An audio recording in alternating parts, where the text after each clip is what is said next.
But as we gather today, hopefully, as family and friends, it's so great to see so many of you here. We understand why we're here. We're here for a very sacred moment for these children. But to know that that sacred moment really isn't the end of the story. It's the beginning of a very important journey that these children are going to be going on.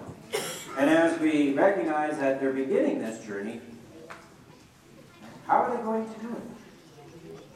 They're going to do it only if they have good example to follow. I can give them this book, but I don't think most of them are going to be able to read it yet. And we can give them a Bible, which also is a good book for them to be aware of, but they can't read it. And even if they could read it, some of the stuff that's in the Bible, kind of hard to understand. Even after you've studied it for a while, it can be hard to understand. So what hope do these children have? If we think that, let's baptize them and then provide them with some materials.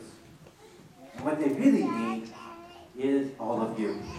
And that's where, again, I go back to the importance of you being here today. But hopefully your being here today is a sign of what you'd like to be for these children in the future. Now, in a very special way, that role is expected and given to the parents and the godparents. They are the ones that are formally accepting that role. But I think all of us have a role in making sure that the faith that we profess is actually passed on. That's the thing about faith. It's not something that is really taught. It is something that has to be caught or experienced. And that's where we all have a role in that, either to allow that faith to be passed on, or unfortunately to allow that faith to sort of die on the wayside. Because they're not going to pick it up on their own. We need that living example from you. And that's where, in this gospel here, we get to automatically acknowledge the goodness of these parents and godparents, because they're doing exactly what Jesus said. Baptize them in the name of the Father, and the Son, and the Holy Spirit. A few minutes from now, we will be doing that. We can check that off. Yes, we're following the will of the Lord. But then it says to teach them to observe the commandments I gave you, which, can be saying, that's the teaching part, Father. You said it has to be taught. But that's where that next part comes in. And know that I am with you always, yes, to the end of time. I think most of us would probably say, yeah, that sounds reasonable. I believe that Jesus said that he would always be with us until the end of time. But my question is, how do we live that? And that's the part that needs to be taught by these children. Because when we read a statement like that and we say to Jesus, yes, we believe that, and we have to somehow show we believe that. Just saying it isn't enough. And we show that we believe that Jesus is with us until the end of the time. We show that we believe that we need Jesus with us until the end of the time. Now, it's not just a question that he needs us, but he really doesn't need us per se. But we need him. And he recognized that so strongly that he said, I'm going to be with you forever. But how do we show that we acknowledge that and believe that?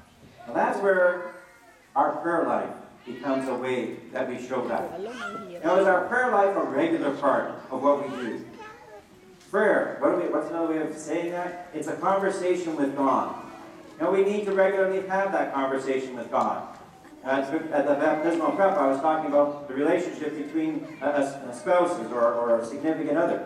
If you never talk to that person, some of you might say, that's a blessing. But if we really understand relationships, we have to communicate with one another. And those that don't communicate end up having some difficulty.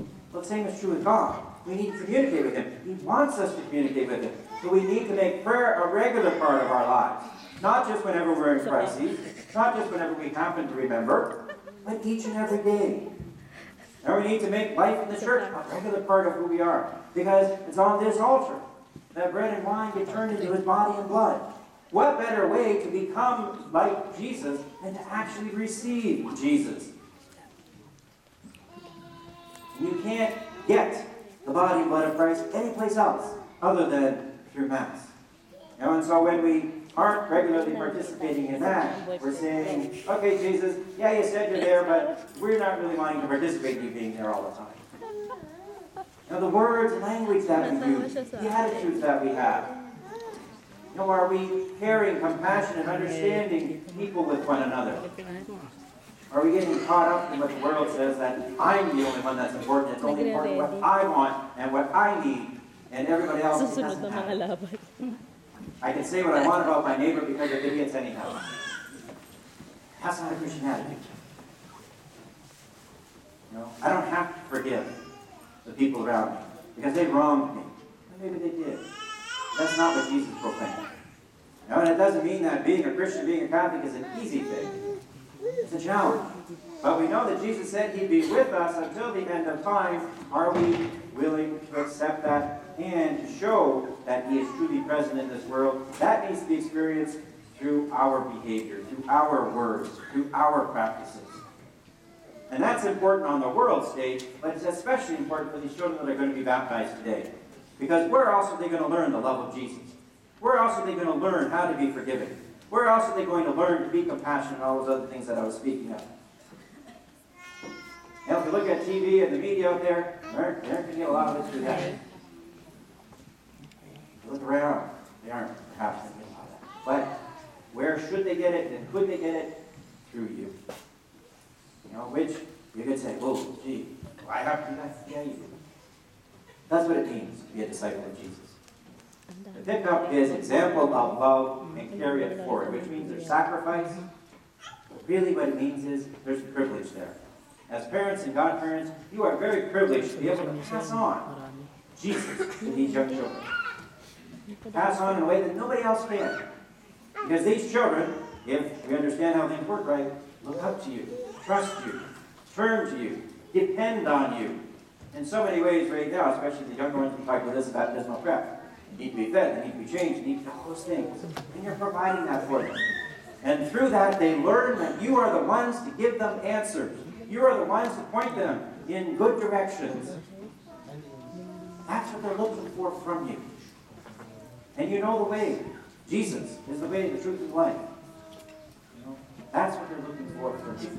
And to know as parents and godparents, you've got all of these people here to help you. And you've got a church behind you too.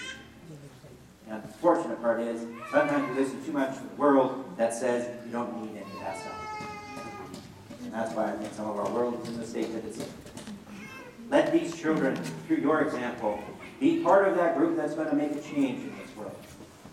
There is beauty in this world, and there's some great examples of that, but we need more of that.